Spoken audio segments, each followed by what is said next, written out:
Hi, everybody. This is Silvio Canto in Dallas, Texas on Monday, August the 29th, and welcome to our commentary. We're not going to get into the affidavit too much today because there's really nothing new going on out there.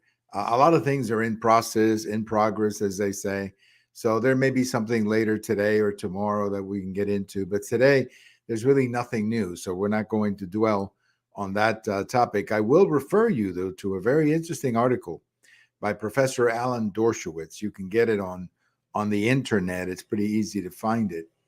And he has looked at the redacted version because that's all we have. And he basically comes to two conclusions. Number one, they probably have enough information to indict President Trump, but they're not going to do it. And the reason they're not going to do it, according to the professor, is that you have a standard that was set, basically the Hillary Clinton standard of 2016, when some of you remember Director Comey going through a list enumerating all of the things that Hillary Clinton had done, and then concluding that that no prosecutor would prosecute the case. And according to Professor Dershowitz, that's the standard that we have. And if the White House or the Department of Justice were to indict President Trump, that would create the kind of political backlash that would be tough to deal with. So, according to the professor, again, Professor Dershowitz, who, by the way, is not a partisan Republican, he's voted against Trump, if you listen to what he's saying, but he's also saying that he doesn't see how they could indict President Trump at the moment. So we'll keep an eye on that issue. Now, the big story today is the backlash that the Biden administration is starting to get from this college loan program that they came out with last week. And the backlash is coming in three ways. First of all, you have economists who are saying that this is inflationary and just a bad idea in the middle of the economy right now. The second is what you have here, a constitutional problem. A constitutional problem. Professor Jonathan Turley is writing about this today. You ought to read that one. Turley, Jonathan Turley. He's writing about the constitutional problems, basically saying that the president doesn't have the authority to do this. What's interesting about this point is that a year ago, Speaker Nancy Pelosi was saying the same thing. When I guess somebody asked her at a press conference about the president forgiving some of these loans, and she said, he doesn't have the authority to do it. He has to come to Congress. Now, I think she was right a year ago. And now, of course, she's kind of dancing around that issue. But I think she's still right. The president does not have this authority to simply take unilateral action like this. So the first problem is that economics. The second problem is constitutional. But now comes, I think, the biggest problem, the political side of all of this. And that is that there's a lot of backlash from people who are saying this is wrong. This is wrong to do this, to sit there and say we're going to forgive these loans. But then these other people who went to college and paid their loans, nothing happens to them. Or they're not going to get a credit. My three sons are not going to get a credit for the loans that they've paid off, for example. And lots of other people. There's also a lot of Americans who don't go to college.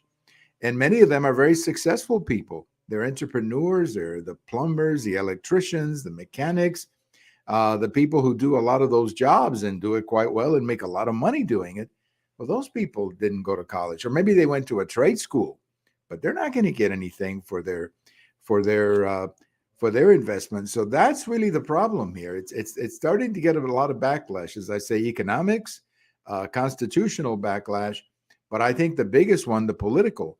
And that is why it's interesting. I was just watching a news story about how many Democrats are starting to come out and say, no, we don't support this. Many of them happen to be in competitive Senate elections who are saying, no, we're not going to support this. We simply cannot support this.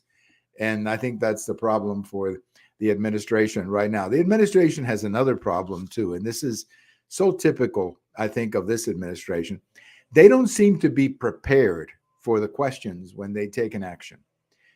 They think that they don't have to answer questions, I guess. And it's obvious to me that they didn't know how much this was going to cost, or the people who were supposed to explain the cost of this didn't have any information or any idea of how much this was going to cost. And that's why, you got these people answering questions from the media and they don't know what it's going to cost.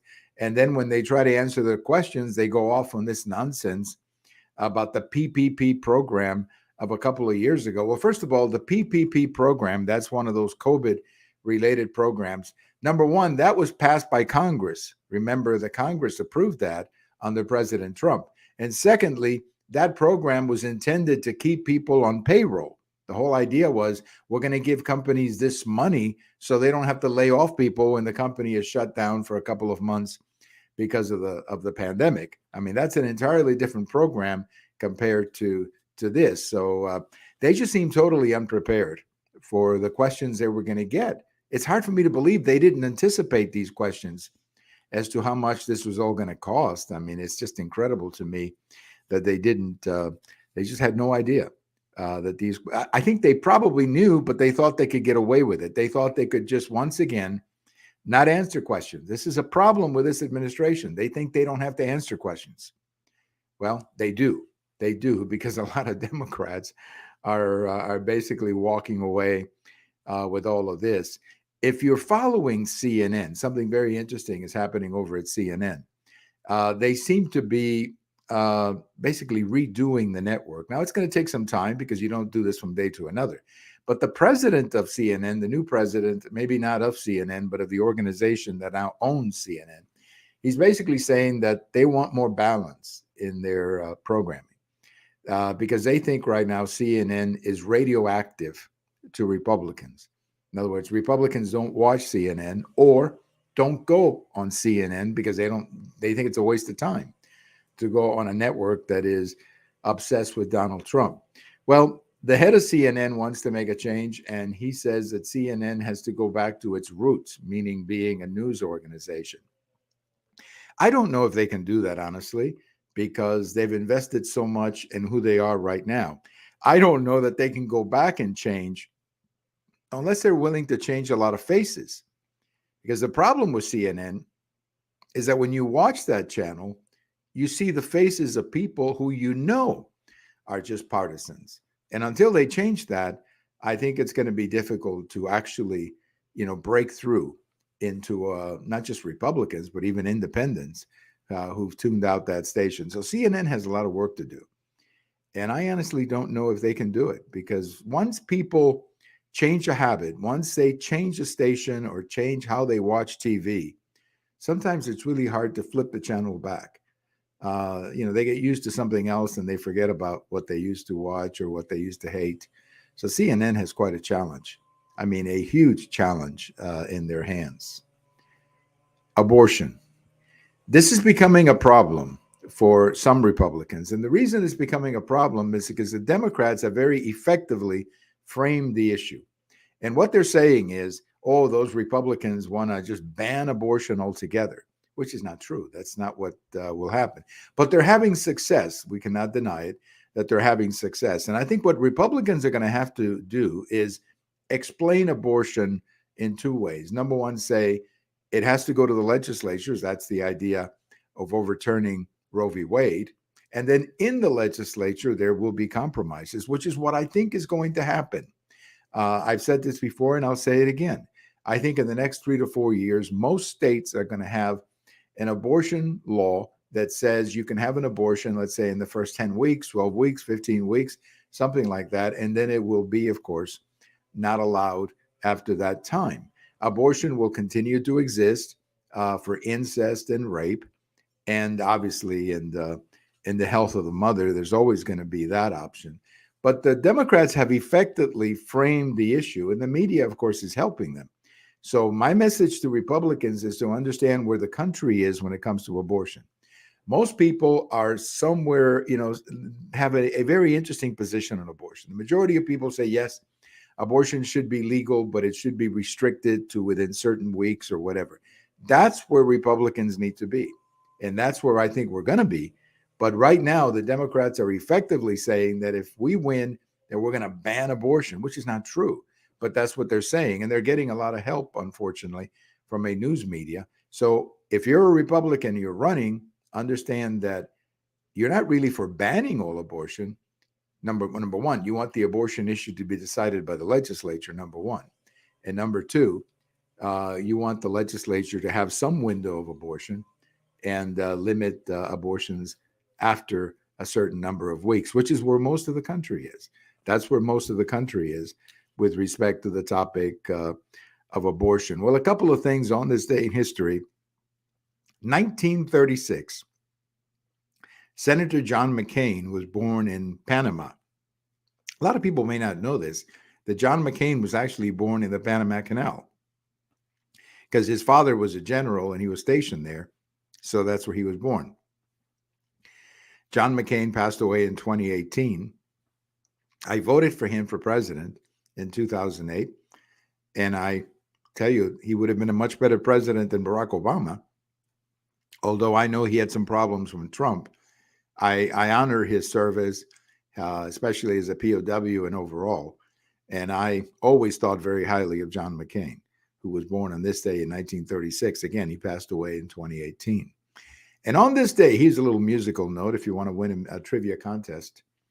On this day in 1966, the Beatles had their last outdoors concert in San Francisco at Candlestick Park. They played their last concert of that tour of 1966, not knowing that that would end up being the last time that the group would ever play in a public concert. Now, I think from reading some of their stories and so on, that a lot of the guys were sick and tired of touring. They really wanted to focus more on their studio work. But nevertheless, this was it. This was the last time that they toured together, Candlestick Park, 1966. It's kind of an interesting, here's another trivia question. Their very first American outdoors concert was also in Candlestick Park, San Francisco in 1964. So their first concert, Candlestick Park, their last one, Candlestick Park, the Beatles, 1966. You know, by this time, the Beatles were into albums like Revolver, more complicated albums that required more studio time. And I think they began to, you know, they thought the touring was just too demanding and frankly wanted to spend more time in the studio. And that's what happened. So on this day in 1966, whether they knew it or not, it turned out to be their last outdoors concert. Have a great day, everybody. This is Silvio Canto in Dallas, and we'll talk to you later.